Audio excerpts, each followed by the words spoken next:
And within Grameen Bank, we have also developed many other programs. You can see not only people know about lending money. That's what became popular and everybody knows about it. But people forget Grameen Bank is also a deposit-taking or saving-taking bank. All these 8 million borrowers that we have, they have their own savings account in the bank. Borrowers are required to save a tiny little money into their savings account so that gradually that money can grow within the bank in their own deposit. They feel strong that I have my money in the bank and I own this money. It's a tremendous amount of empowerment for a woman saying that I have a bank account and I have so much money in the bank account. Irrespective of what she does in other things with the loans and incomes and so on and so forth.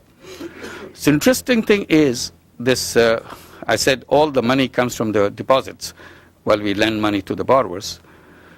Over 60% of the money of Grameen Bank, the deposits, over 60% of the deposits are from the borrowers themselves. So when I talk about deposits, immediately probably the impression comes, maybe I'm taking deposits from the rich people and giving this money to the poor people, which may be true. There's nothing wrong with it. Each one is beneficiary. They get the interest on their deposits. But the fact is 60% of the deposits are from the borrowers themselves. So when I give a $100 loan, $60 out of this $100 is her own money. So she's taking it again because this money that she put in the bank is in a kind of long-term growth deposits, which she doesn't want to disturb. She takes a short-term need by taking a loan and carrying out her work. So this is a major amount of money that she has in the bank in totality and so on. So this is another aspect that I would like to draw attention. At the same time, we encourage the borrowers to send the children to school. And over time, this became such a successful one that nearly 100% of the children are in school. And then they are coming into the colleges because now they're school, they're getting higher and higher classes. And when they come to the higher education, they don't have the money. The families don't have the money to continue with the higher education for their children. So Grameen Bank gives them education loan. Education loan is a very significant part of Grameen Bank activity. Today, more than 50,000 students in Grameen Bank are on education loans, studying in medical schools, engineering schools, universities. They don't have to worry a bit because they are supported entirely by the education loan from Grameen Bank. And another aspect which is also, I should mention, when sometimes I meet these young people, they always worry about how to get a job because getting a job in Bangladesh is such a difficult thing, finding a job, because there are not many jobs available. So over time, what we build it up, instead of asking for a job, I have encouraged them to take a pledge for themselves.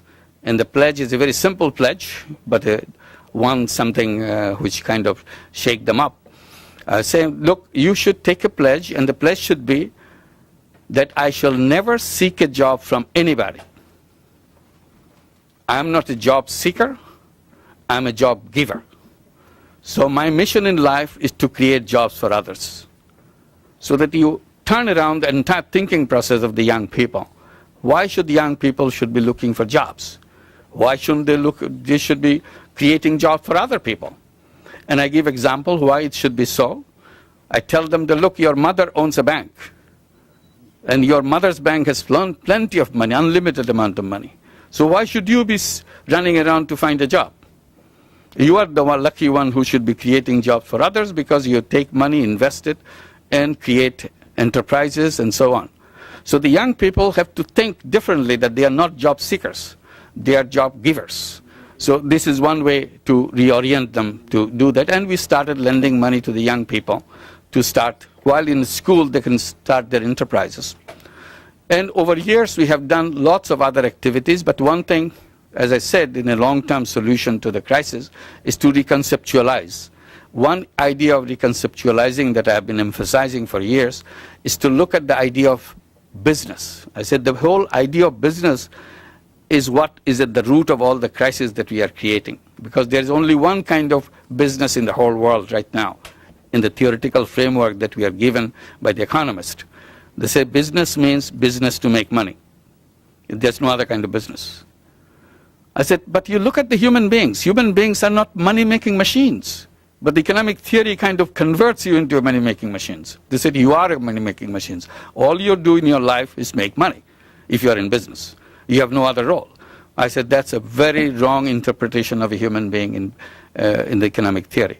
Human beings are not, first of all, one-dimensional being. Human beings are multidimensional beings.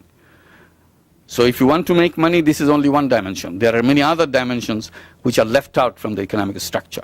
So I'm saying in redesigning this structure, in the architecture of the economic and social framework, we should include whole human being, not a piece of human being, and say we got the theory. We didn't get the theory.